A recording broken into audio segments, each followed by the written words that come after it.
All right, what is going on, everybody? How you doing? Welcome to a Friday episode of Talking Buffalo, your weekday daily driver for Buffalo Sports Talk and more. My name is Patrick Moran. Thank you so much for watching the show, for listening, however you consume Talking Buffalo. Appreciate you guys very much.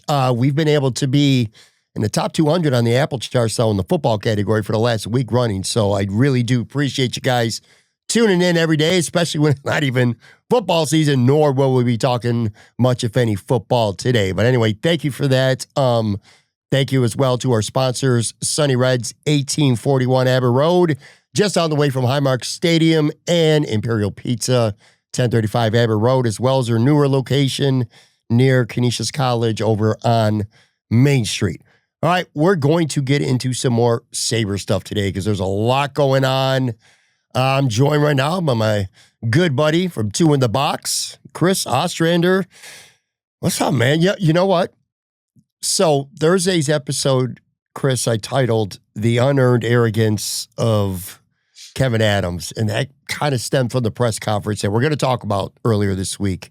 It really kind of got under my skin. Today it's, well, the Sabres aren't boring. If nothing else, they're not boring, man. What's going on, dude? How you doing? Not too bad. A little tired from the late night trade escapades. Let me say this right off the bat, okay? Chris and I are recording this around lunchtime-ish on Thursday. I normally wouldn't worry about that too much, but yesterday I recorded a show which went to complete shit by the time most people woke up because, of course, the big JJ Peterka trade, which I'm going to get insight from Chris on here in just a second.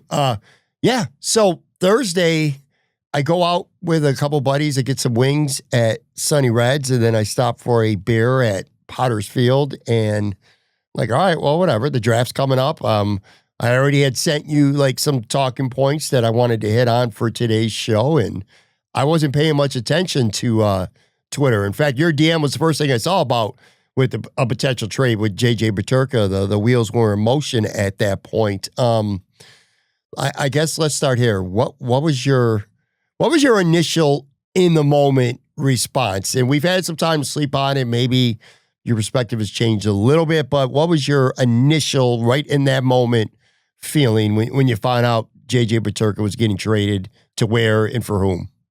Initial, because in the way that Saravalli reported it was, that a trade was agreed in principle, but there was no firm agreement yet because of contingencies. So I was like, oh wow, like this happened fast. And then after the package came out, my first thought was, that's all they got. I was surprised that they only got Doan and Kesselring for him. So, and I still largely feel that way. It's not, yeah. And there's definitely like two competing pieces of this. It's the return is light I think, for the player that they traded, but they also got two useful pieces back for him. It's not a case of, wow, it's a bad trade for bad players. It's maybe bad process, but the result could be very positive in the end.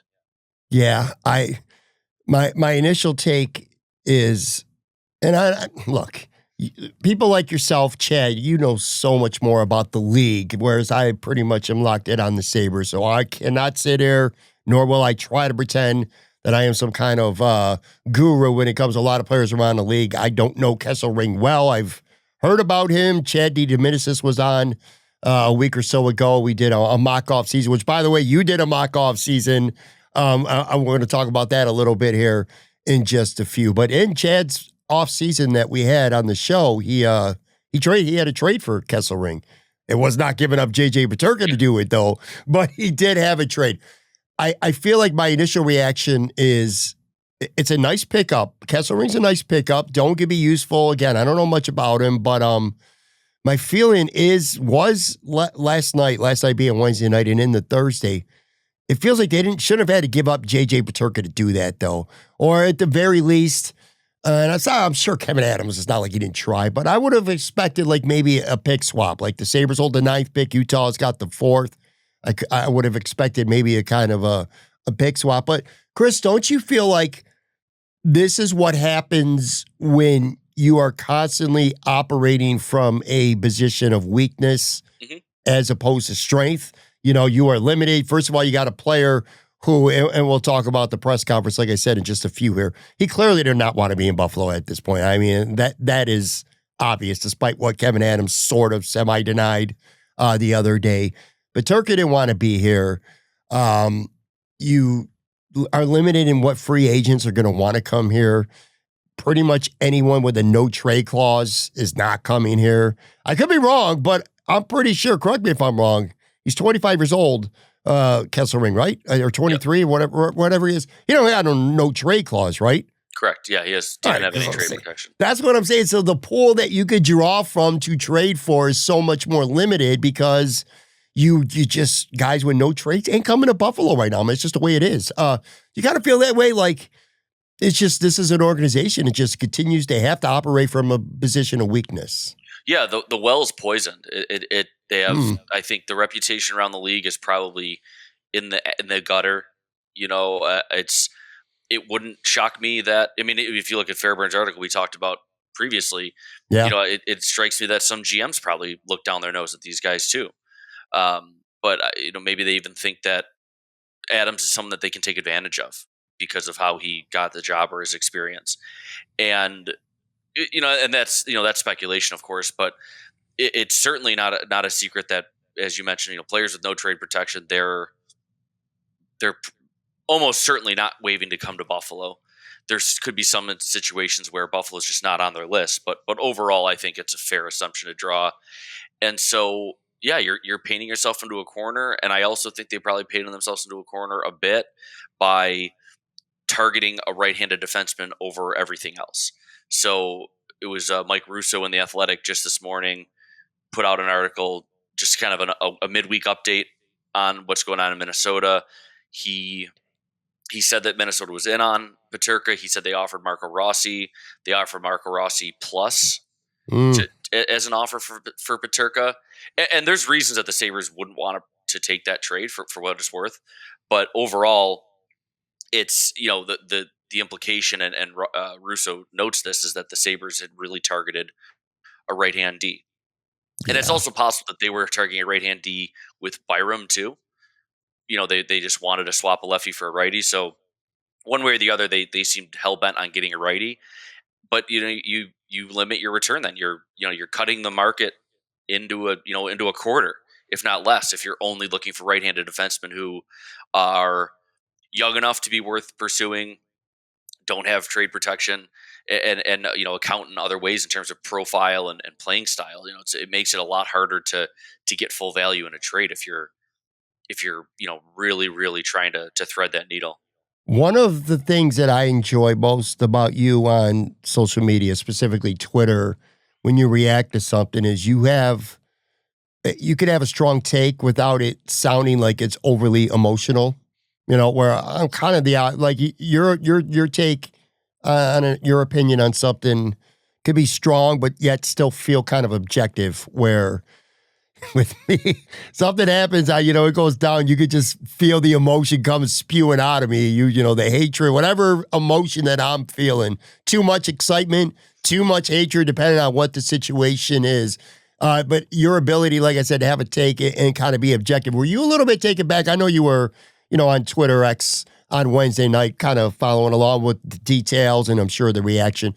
Were you a little bit surprised at what felt to me, at least from what I saw anyway, such deep animosity towards the Sabres and Kevyn Adams with the way this trade went down? Because the way I read the room being social media, is that most fans in real time were angry as shit.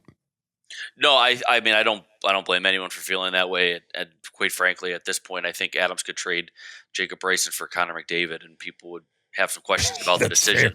Fair. They do not earn the benefit of the doubt. They don't deserve the benefit of the doubt. And to have, and I wrote about this in my post about this, like, to have such a strong take on the misinformation and the reporting around Peterka and Samuelsson, but it was from the same guy, right?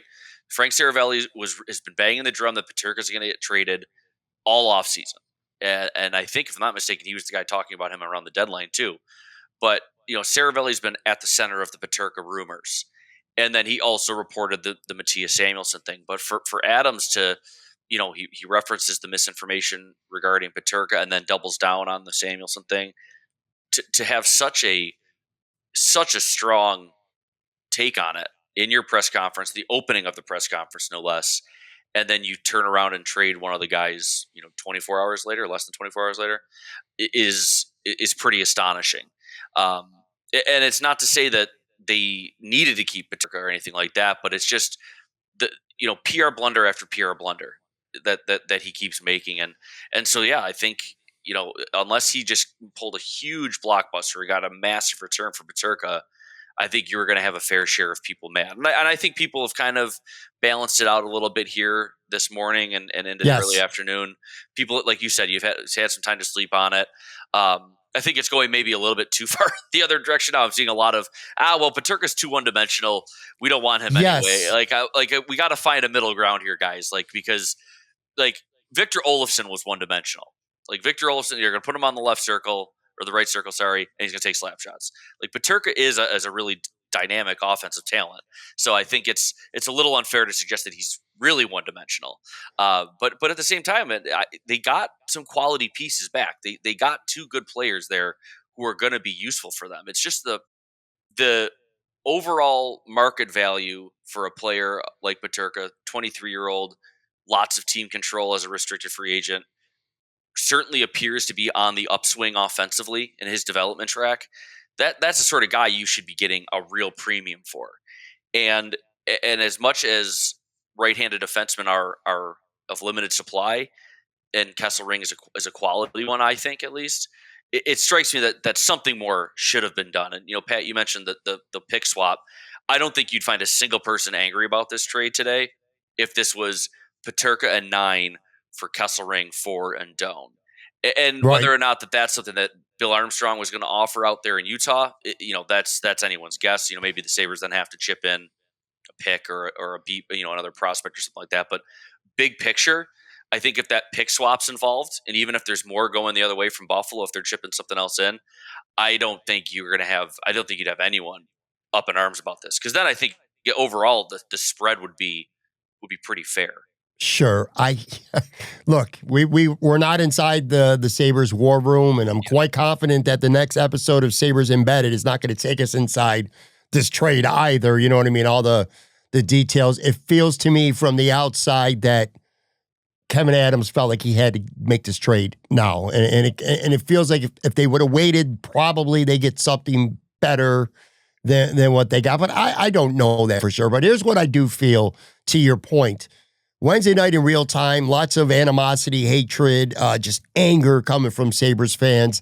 And then I think, which is natural, and this is not a knock towards Sabres fans. I want to be really clear about this.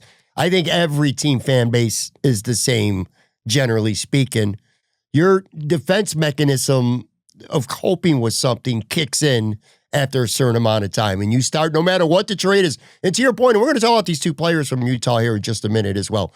But when I say your defense mechanism kicks in, you start to find rationale and reasoning behind a trade. Even if you hated that trade 10 hours ago, you know what I mean? You'll find reasons to like. And to your point, what I'm seeing a lot of in interactions with people on Thursday is Peterka just being one-dimensional. Some people are just misinformed. They think he was going to leave after this year anyway, not realizing that he wasn't going to be unrestricted for another, 4 years or something like that. But it's mainly just a one-dimensional. They're just finding reasons to deal with Peterka being gone. I understand it. All fan bases do that. Let me ask you this.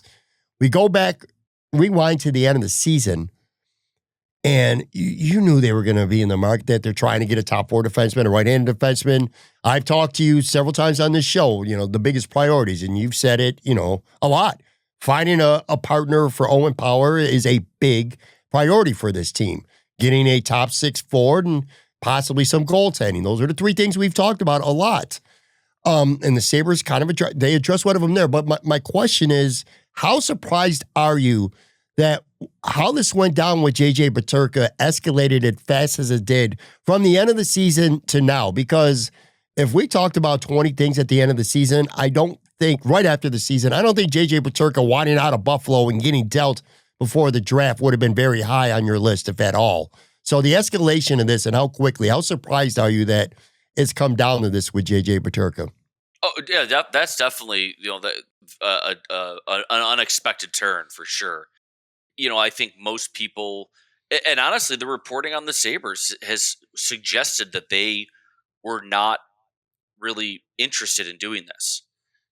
Friedman, I mean, you name it. Yeah. Like almost every insider out there was saying, like, based on what we understand, like the Sabres are going to listen. They're open to having a conversation about this player, but they want to keep him. They think he's part of the solution. And so, as certainly rewinding to the end of the year, right before locker cleanout and all that stuff, yeah, I wouldn't have guessed at all that Peterka would be number one or number two on the trade block for the Sabres. Certainly not the first guy out the door, that's for sure. So, things changed quickly. Obviously, the contract ask became more prohibitive, and his general happiness in the market and with this organization certainly changed. So I think, the different factors there of I'm going to want, $7.5 million or more on my contract, getting, close to $8 million. Maybe the Sabres looked at it and said, well, we're not comfortable going long term with you. Maybe he wasn't willing to sign long term, kind of like Marty Nikash was in Carolina, where he said, like, I'll sign only until I'm a free agent.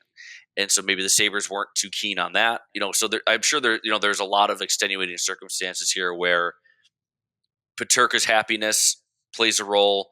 Hmm. Buffalo's happiness with his overall game plays a role. And then it just, kind of it all comes together to lead him out of town. It did happen fast though. It feels like it came together very, very quickly, for that matter. So yeah, it was unexpected. I don't speculatory, of course. I think this was about him just not wanting to be here more than it was about the money right now. But at the same token, literally within minutes of him getting traded, we find out that he signs a 5-year extension for $7.7 million a year.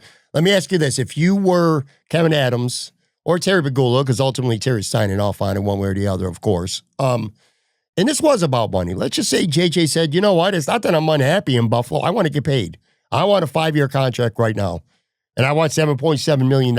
If you're the Sabres decision makers, would you have been willing to give JJ Peterka, if he said, I will be happy, I will be a trooper going forward, but I want the contract that he got with Utah? If you're the Sabres, would you have ponied up that? I think it's a fair number. Maybe you want another year or two tacked onto it. Maybe you want it to be 6-7 year deal instead of 5, just Mm-hmm. because you get a little bit more. You buy a couple UFA years, but Matt Coronado signed an extension in Calgary earlier this spring, and he got in for $6.5 million. He had 24 goals this season. He only has that 120 goal season on his resume so far, so his resume overall a little thinner than Peterka's might be. Again, just looking at it kind of broad strokes. So to give Peterka a million more, 1.2 more, I don't think is outside a realistic uh, valuation, because you've got another year on the books with him, really 2 years on the books of pretty solid play, Mm-hmm. and he's, again, offensively, I think trending upwards. So I think given his resume offensively may be a little bit stronger than Coronado's overall, you could justify that number. And also in today's the cap environment we're in right now, Yeah. you look at the NHL, cap growing, contracts are growing fast. It's just kind of the natural inflation of the contracts too. So I think overall that's a fair number. Whether or not the Sabres were willing to pay it, I don't know. That's an entirely different question, because you can't look past the cap implications of this. A year ago, almost probably a year ago today, quite frankly, Kevyn Adams is at the lectern talking about how are they going to spend Jeff Skinner's buyout? What are they going to do with that money? And he talks about having restricted free agents he's got to sign. He has to plan for the future. And now, I mean, Dylan Cousins is already signed, but he's gone. Peterka, the one guy who earned his extension, is gone. Quinn, maybe he's traded too, who knows, but certainly hasn't earned a long-term extension worth big money. Devin Levi hasn't either. That money's up in smoke, as everyone with a brain said it was going to be, and they didn't use it. And now they don't need to use it because all these extensions are gone. McLeod's going to make like 5.5, and that'll be fine. But the salary piece of this, the spending piece from ownership, they don't sign Peterka, so technically they add cap in this deal, right? Peterka's restricted free agent. He's got no money on the books as of his trade, but they only add $2 million, and if you counter that with what Peterka signed for, it's a $5 million net for Pagula and Adams. So will they use it is now the big question. Will they use the space that they've created for themselves on their roster? Because to be fair, Michael Kesselring at $1.4 million or $1.2 million, I'm sorry, that's great value. Like that's a bargain, especially if you're playing in your top four. That's great. And so that's encouraging. And you can then allocate that money elsewhere if you are an aggressive, serious organization. I have my doubts about how serious they operate, but it's on the table, and it's you can't not talk about it. You can't not say, well, they do have the flexibility to not sign Mitch Marner, but they have the flexibility to go find a forward with a big number to plug in for Peterka if that's their desire. And if they don't, it's right. going to get ugly. Mm-hmm. Like if they go sign a Zucker type, I don't know, somebody who's worth 2.5 to 3, and they give them 4.5 or whatever for a 1 or 2 year deal at the most. Man, it's just not going to fly over well with fans. What would you have said if I would have told you 12 months ago, you and I are recording a podcast 12 months ago, and, there was a time where that kids line of Cousins, Peterka, and Quinn was so promising, so much fun, and we thought was going to be a very big part of a successful Sabres future. If I would have told you 12 months ago that 1 year later exactly, Jack Quinn would be the sole survivor still in Buffalo on that line. No chance that you believe it. I mean, I think Cousins was more of a cornerstone piece than Peterka was even. And so for him to be the first one out is still, in a way astonishing.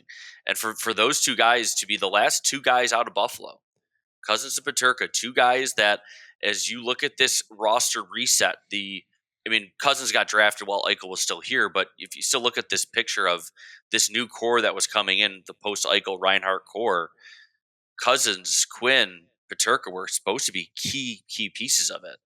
And Peterka was a win, a second-round pick turning into the player he's turned into. That doesn't happen that often. That's a win for the Sabres from a homegrown perspective.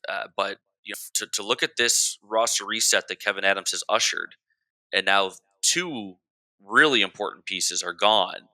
And if you want to be a real doomer, you start looking at the first-round picks that he accumulated. Savoy is gone. Roseanne maybe blocked, maybe stalled. All of a sudden, it's like, well, geez, like a lot of the key pieces of this rebuild suddenly don't look quite as promising as they did 18 months ago.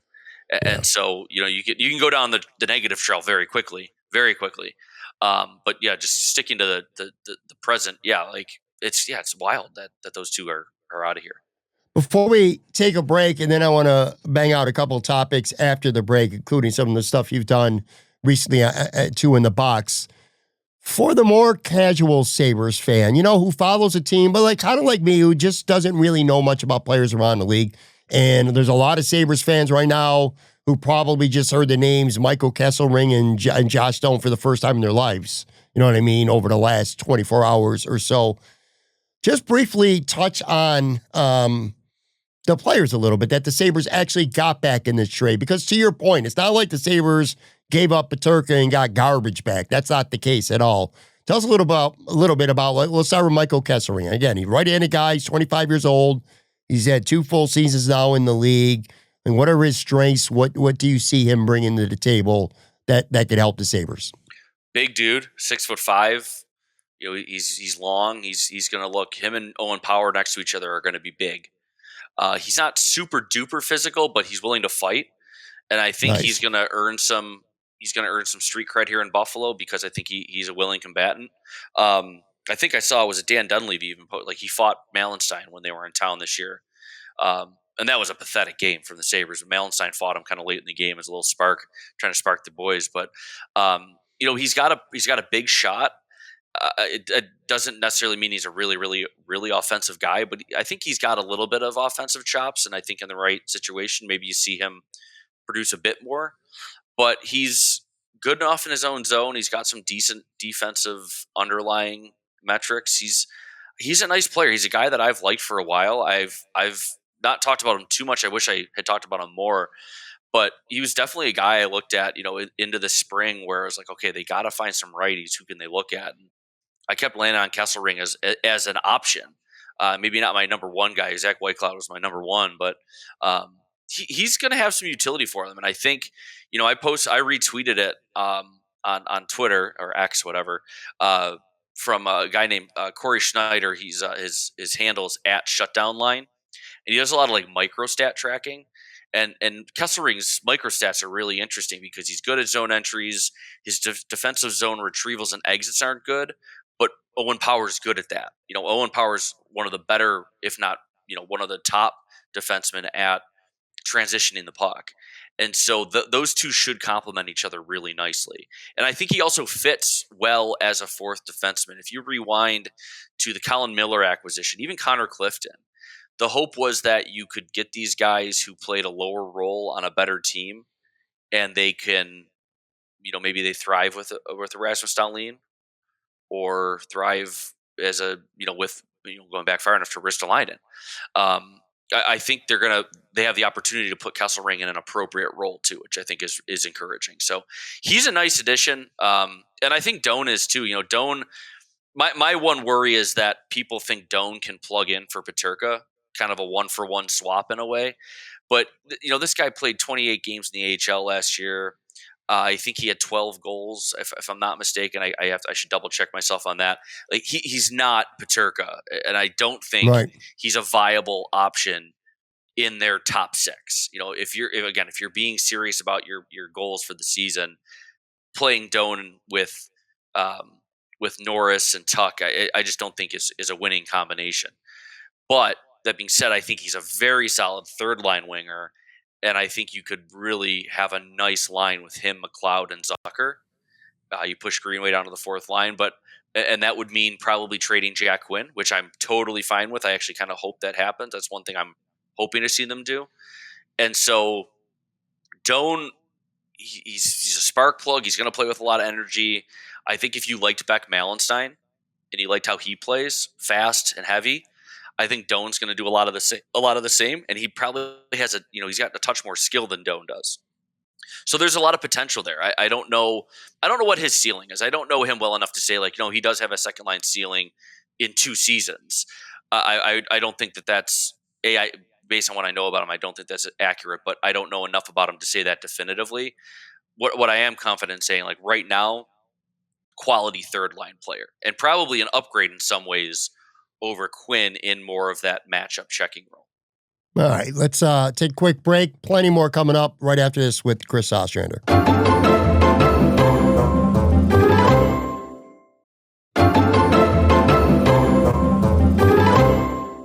All right, back with Chris Ostrander from Two in the Box, also the Instigator podcast. All right, so the JJ Peterka trade kind of just threw us for a loop, like I said, something that dropped a bombshell kind of late Wednesday night. I want to circle back here to Tuesday and Kevyn Adams' pre-draft presser, which I just thought was yet again another unmitigated disaster, as his pressers tend to be.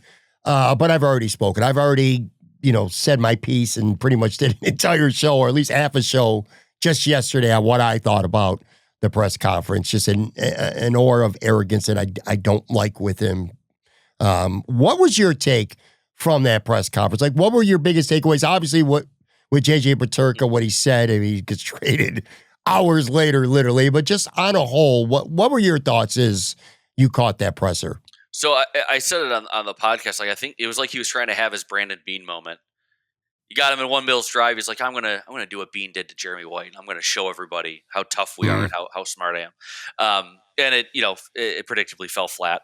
It's interesting because there's the function of the job piece. Is what I talked about the most. Was like you have the function of the job as the GM, where you've got to talk in code. You got to put your smoke screens out. You can't say anything definitively. He gave a non-answer on Peterka, right? Harrington went so far as to say, well, that's not a no. He's like, well, I'm not going to get into specifics, which was like, okay, see you, JJ, you're gone, huh? Yeah. And then my biggest thing was I can appreciate his desire to want to try to tamp down some of the rumors. That's fine. that's again part of the job, and part of this job is not only negotiating through the media and to the media, but you also have to present a strong front to your fan base, your customers, right? And so I get that piece of it, but to back of all the players to use as the vessel for that comment, to pick Matthias Samuelsson, a guy who most notably was the face of not defending Tage Thompson after he got clobbered against New Jersey. That was so strange to me because he's already an unpopular player. He's already a guy that so many people think is overpaid, too soft, and just and a boat anchor. And then on top of all of that, you had this disaster with the Devils game this past year. He is not a popular figure in town. He's not a popular figure with your fan base. And so to try to communicate your disgust with the rumor mill with that guy, I just thought was such a PR blunder. There's the GM piece of it where he's doing his job and that's fine.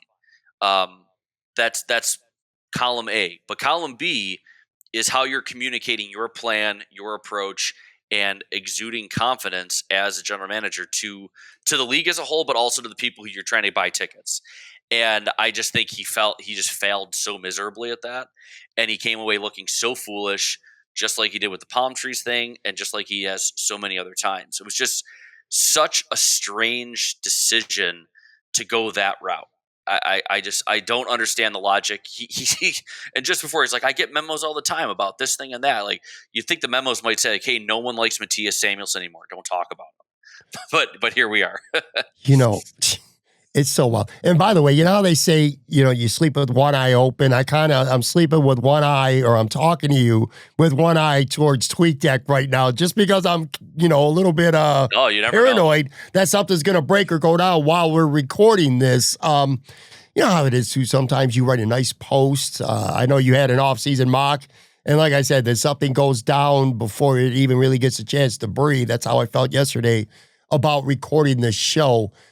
Yeah, look, with Kevyn Adams, man, it's, you know what, Brandon, you mentioned Brandon Beane. Brandon Beane, I also think, has an arrogance to him, but I feel like in some levels it's earned. You know, the Bills have had success, and whatever, if he's going to be whiny and kind of a dick at times, whatever, at least they're a good team. He's earned that right. It's just the Sabres haven't done that.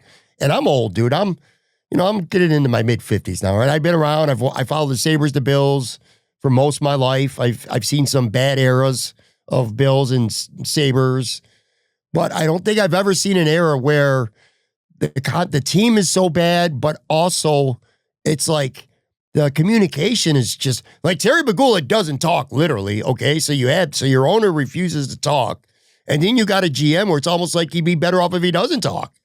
It's wild to me, man. It's just crazy to me how terrible he is at reading the room. And the Samuelsson thing, which, by the way, is Sammy, as he was referred to on Tuesday, Right. Is Sammy, who, you know, it's ridiculous to think he could even be a buyout candidate. Is that your leading candidate now to play with Rasmus Dahlin? That's a great question. I wouldn't rule out Kesselring. You never know how training camp's going to shake out. You know, they might throw some different pairs together through camp and preseason. All of a sudden, it's like, oh, Kesselring and Rasmus Dahlin are better together than Kesselring and Power are together, or whatever. Or JBD's better with Power than he is with anyone else. So you never know. I wouldn't be shocked though if they're done on defense, and it's Dahlin, Samuelsson, Power, Kesselring, Bernard Docker, Clifton, and maybe they find either a really cheap acquisition. You know, you're trading a third or a fourth or something like that for someone, or a free agent to kind of fill that last lefty spot. I can't imagine Jacob Bryson's going to play nightly for them. And it's also possible Ryan Johnson steals. You know, there's options there, but yeah, I wouldn't be overly shocked if it's Samuelsson up there with Dahlin. And to be fair, they get along fine. You know, they're adequate together. You know, Dahlin is good with you, Pat. You could throw your skates on and go play with him. So there's some benefit there to what Dahlin can do for his partners, and so he and Samuelsson are good enough together that I could see them trying to staple them together, and maybe just maybe the hockey gods shine down on Buffalo, and Samuelson kind of finds himself. But I'm not overly hopeful with that. But If you're yeah. watching, if you're listening, you don't see it. If you're on the video side, I'm shaking my head emphatically. Nah, that's not going to happen. And I'm not trying to kill the messenger here, but basically what you're saying is that Byron getting traded, because he sure as hell ain't getting bought out. We know that now. Byron a trade, it certainly seems like Samuelson, whether he plays with Rasmus or Owen, he's a top 4 defenseman on this team this year. It's trending in that direction. Again, we'll see what they do with Byram if and when they trade him. Is he going for a forward? Are they still looking for another right D? And then they're going to use like 9 to get a forward. Who knows what their plans are? But it's entirely possible that that there's another righty out there that you could get for Byram, and then that would push Samuelson down. The one silver lining I have, if you're an anti-Samuelson fan, is if they find a defenseman, and let's say, like, I'll just use my mock-off season just for shorthand. Cam York is the guy they trade for from Philly. It's not out of the realm of possibility that they would try to move Samuelson, in my opinion, because then they would have a $4 million third pair defenseman with no real positive outlook. So, it's I wouldn't completely close the door on him moving, but I think it's highly, highly unlikely, barring a real significant trade shift with bringing another defenseman in. Well, if you're a Sabres fan and you are utterly tired of Samuelson and you won't move past the fact that he did nothing when Tage almost got beheaded, and just there were other opportunities too that he just didn't seem, overly interested in and inserted himself. I guess the silver lining is he's only signed for another 10,000 more years here in Buffalo before, his contract is up. So circling back to JJ Peterka, and again, with Kevyn Adams, I feel like we've both said our piece with that. It obviously becomes a top priority now trying to get a top 6 forward. They're lacking a top 6 forward right now, and I don't think it's going to be anybody in Rochester that's going to step into a top 6 role this year, at least anyway. What realistically are they going to do? And kind of tie this into, because like I said, you did drop on 2 in the box, your mock off season. I don't know how much what happened with Peterka blows that up or not, but what's your idea right now, your realistic potential idea to kind of replace JJ Peterka and just anything else with this team that you might have had in your mock off season up? So I'll pat myself on the back. I had Kesselring as one of my targets in there. Nice. All right, there you go. I had it for Anton Wahlberg and a second round pick, so I was off on the value a bit, but that was the one I had thrown out there. I actually, when I was fiddling around with it, I write down, like, my process is just to throw a bunch of names out there. Like, here's a guy I would maybe consider looking at. Here's a guy I don't like, whatever. And one thing I put down there amazingly was like Peterka. I forget who I added to it. It was like Peterka and another piece for Marco Rossi, Declan Chisholm, and Liam Ogren from Minnesota. And so it's a little ironic that this Mike Russo report came out today. I would have looked really smart if I had left that in there. But I didn't go down that path. In the armchair GM, I strayed a little outside the realm of realism when I put Jared McCann in there, because he has no trade protection. So I don't think or know if he'd be really willing to come to Buffalo. The Sabres have been connected to Pittsburgh a fair bit, and I do wonder if Brian Russ or Ricard Raquel are a guy that they could convince to come. Again, I believe they both, almost positive, they both have trade protection. So again, might be a challenge, but Pittsburgh is in a capital R rebuild, and those two guys are veterans. So they, at least Buffalo is saying they're trying to make the playoffs. Whether they're acting like it is another question. But the Penguins are rebuilding. They're stockpiling assets left and right. So those two guys would certainly fill in top 6 options. I'm a big fan of Raquel. I have been for a long time. He'd be a really interesting guy for them to go get. And I don't think it's too far outside the realm of possibility that they would be able to put a package together that could get him. I don't know if that means it's Byram or not. That's an entirely different question, but that's a guy that you could throw out there as maybe a possible return.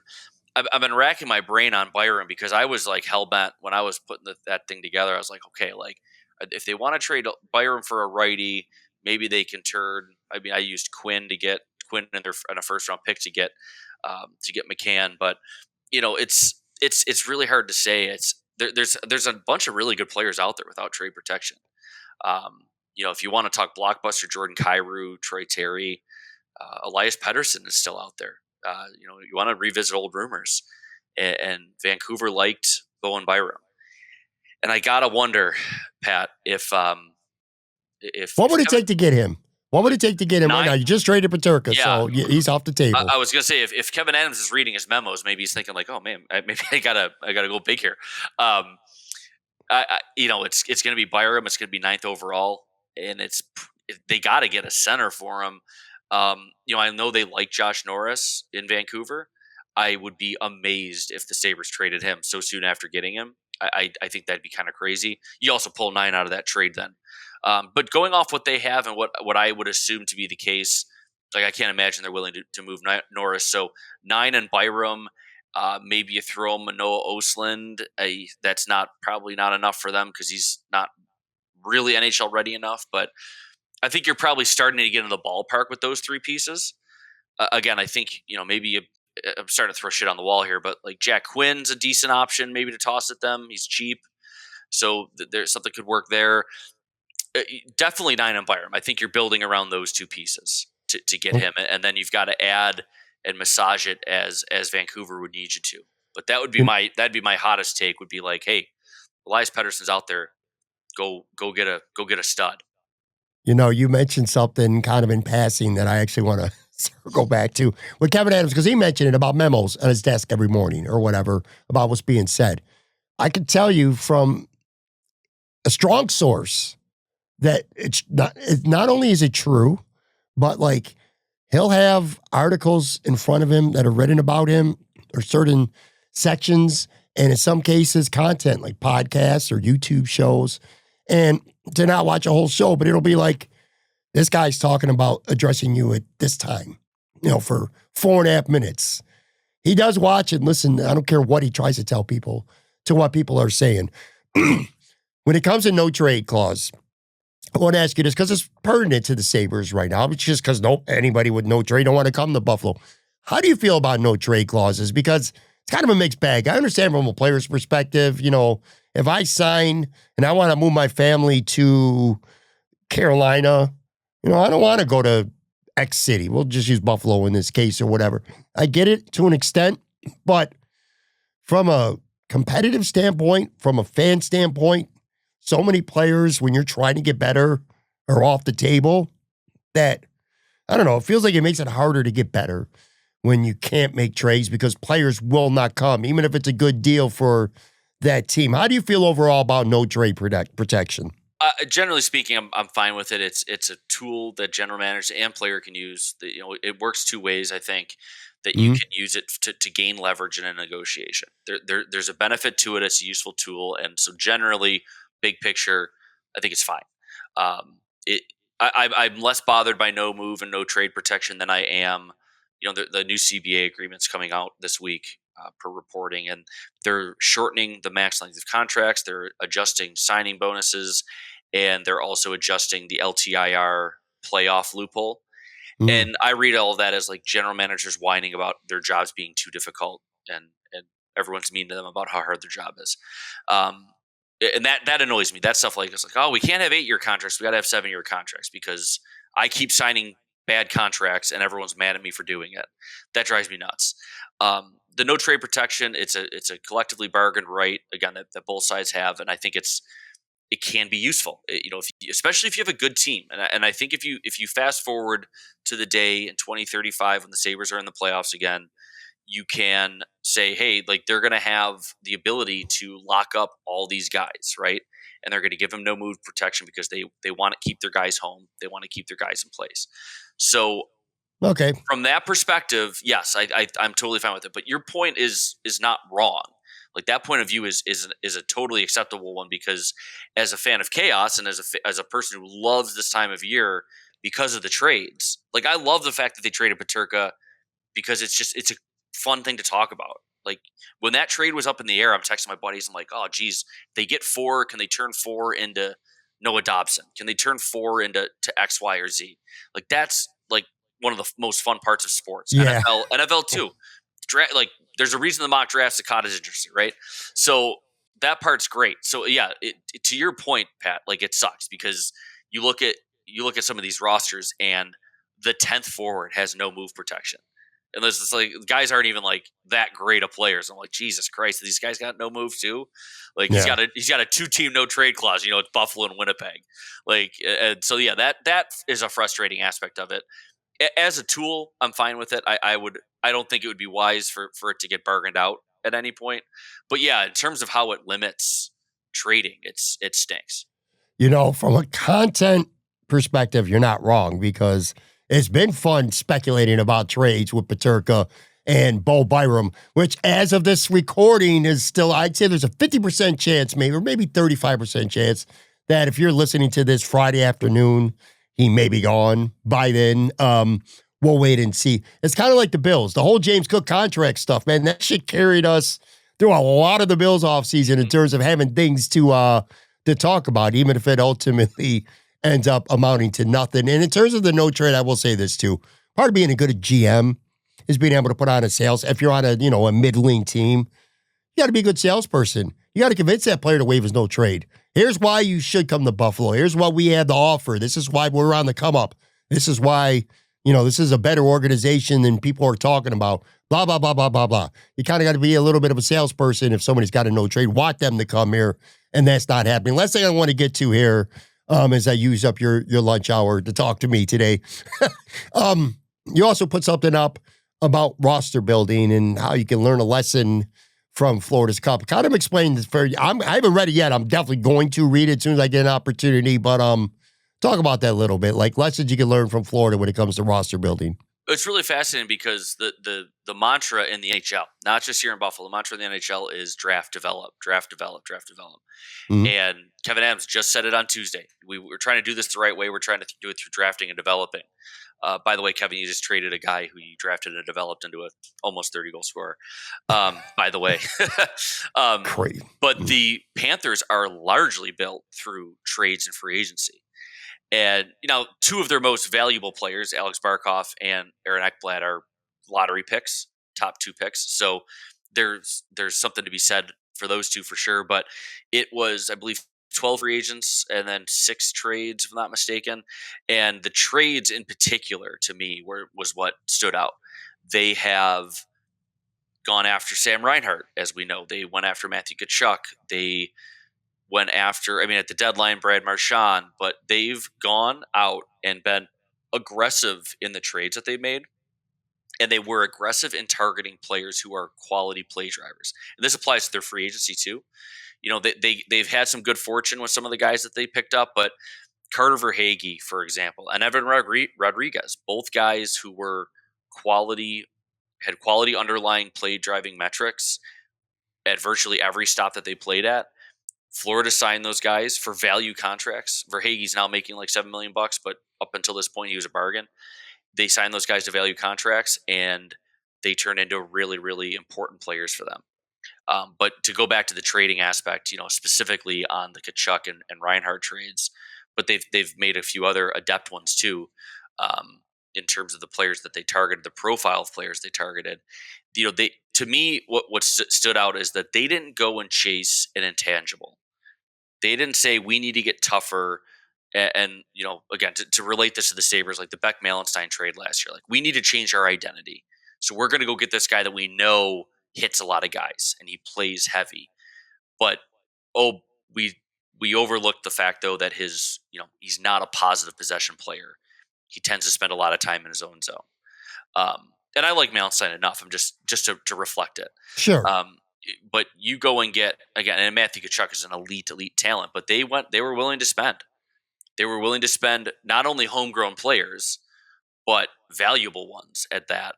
And they went out and got a premier player who, yes, plays heavy, is a tough guy. He's a prick on the ice. But, oh, by the way, he also drives offense and drives play at an elite level. And that's what my biggest takeaway is. It's not like go crack the code in free agency because that's a fool's errand. It's go find players that have really quality underlying metrics that can drive play put them into your system and trust that your system is going to help them bloom. And so I just think it's really fascinating that, again, in a league that markets the idea of drafting and developing and the importance of having that homegrown talent so that you can get around no trade clauses, right? That a team has now won back-to-back Stanley Cups by kind of going against the grain in a way. And again, specifically in the trade market, they've had some really interesting trades along the way that I think stood out to me. Less so than like their free agency, and this is a piece of it too. Like their key free agents make decent money, but their depth signings, the way that they fill their roster out, their bottom six type guys, none of them make more than $900,000 a year. Hmm. And as much as I like Jordan Greenway, they don't have a $4 million fourth line winger, right? That's I think where you have, you improve on your fringes. You only spend $900,000 on like an AJ Greer and a Jesper Boquist and some of these other guys that they had down at the bottom of their lineup, Steven Lorentz in previous years. And then they're able to throw more money at trading for Matthew Tkachuk or picking up Carter Verhaeghe and being able to plug him into a second, third line role. So like the way that they take advantage of different like areas of opportunity is really fascinating to me. And I think, again, the fact that they've done it without a pile of draft picks is really interesting. And one last thing I would add, they did, however, go and trade for guys who were premier, prime draft picks. Sam Reinhart, second overall. Yeah. Tkachuk was a fifth or a sixth overall pick. So that's a piece of it too. They're still getting elite talent. It's the way that they've gone about getting the elite talent that's fascinating. Last thing here, real quick, too. I think we both expect Byram to get traded, whether it's when people are listening to this tomorrow and he's already gone, whether it's draft night, whether it's shortly thereafter. I think he'll be gone. Do you think when it's all said and done, and again, this could happen before people listen too, but do you think the Sabres end up taking that pick at 9, or do you think it ends up being part of a deal? And a two-parter, last thing. Not Byram, besides him, is there one or two players that you could see as a potential kind of like surprise trade, at least semi-surprising trade that the Sabres get down? Not for who or for where, but just a guy or two in this organization that can end up getting traded that maybe you haven't thought too much about. So on the trade piece, I don't know if does Clifton count as a surprise. I wouldn't be shocked if they moved him to try to get a little bit more cap flexibility. Mm-hmm. I could see that. Also some roster flexibility because now, not that they're overloaded on the right side, but now you have Kesselring and Bernard Docker on the right, and depending on if Matthias Samuelsson is Dahlin's partner, you may be set with on the right side of your D core. And so maybe they try to move Clifton because he's not going to play enough, he's going to cost him too much money or whatever. I think I would go with Jack Quinn. Again, maybe not a surprise, a real surprise, but I don't know where he fits. I think he's been so underwhelming and so injured that they may feel it's time to move on and that they might want to try to upgrade elsewhere. He also opens a hole, like as I mentioned earlier, probably opens a hole for Josh Doan to play in the middle of the lineup. He Mm-hmm. may even conceivably open a hole in the roster for a new acquisition. So I guess I would say Quinn and Clifton as like my potential like surprise trades, but that's only with respect to like everyone expecting Byram and now, I mean, I guess Peterka too, but you expect Byram to go. But maybe Peterka was the surprise. I don't know. Yeah. And then, he asked about 9. I mean, so I don't know if they trade 9. It's really hard to say. I would hope that they do it just because if you look at this draft, like there's a few nice players there and really almost anyone that they could pick at that position will be a fine addition. And I think most of the forwards have the ability to, add skill at the top of their pipeline, which is good. And it would help to make a Noah Ostlund expendable, kind of in the way that Hellenius helped make Savoy expendable. Mm-hmm. So if you're looking for a trade opportunity later in the summer, Noah Ostlund could serve them well in a trade package perhaps, and by drafting like Jake O'Brien or drafting Roger McQueen, they have the ability to do that. I'm hoping they trade 9. I just think it'd be more interesting, quite frankly. It'd be more interesting to me, but when I look at the 9th pick, I like Keshawn Aitchison. I think he's a really interesting guy. I think a lot of fans would like him. But there's a list of 6 guys that they could pick there. I think any of them would be an appropriate pick. Anyone would be a fine pick. And short of Porter Martone or James Hagen's falling to the Sabres, I don't think any of them stand out to me as like my number one favorite. It's a tricky little class because of the way this top 10 looks. My gut tells me, and I could be completely wrong and look dumb, but my gut tells me that they're going to make that pick at 9. And I like what your point was too, that adding someone to the pipeline may make, trading Oslin or maybe even Elenius in the right package or something like that. Elenius for sure, definitely. Something that might make that a little more doable for the Sabres, so I could see them making that pick. And my last thought too is we've talked a couple times tonight about Jack Quinn. It's kind of depressing to see where he's at right now. Again, and I agree with every single thing you said about Jack Quinn, but I look at him, wasn't too long ago where it was like, man, all right, well, Jack Quinn's going to be a top 6 forward on this team. And it's not the case anymore, man. It's not happening. So anyway, it is what it is, dude. We'll see what happens. Next time I have you on, I'm sure we'll have plenty to talk about because there will be more moves. Like I said, the Sabres are a lot of things right now, and most of them are not fun, but they're not boring. They are certainly giving us a lot to talk about, whether it's on the ice, whether it's off the ice, whether it's this fumbling presser GM guy that just keeps giving us all these wonderful sound bites and things to talk about. It's always interesting with the Sabres. Anyway, make sure you follow Chris on Twitter at 2ITB_Buffalo. I'm getting used to saying that now. Check out 2 in the Box. Great blog, man. And also the Instigator podcast that Chris does with Tyler, right? Yes.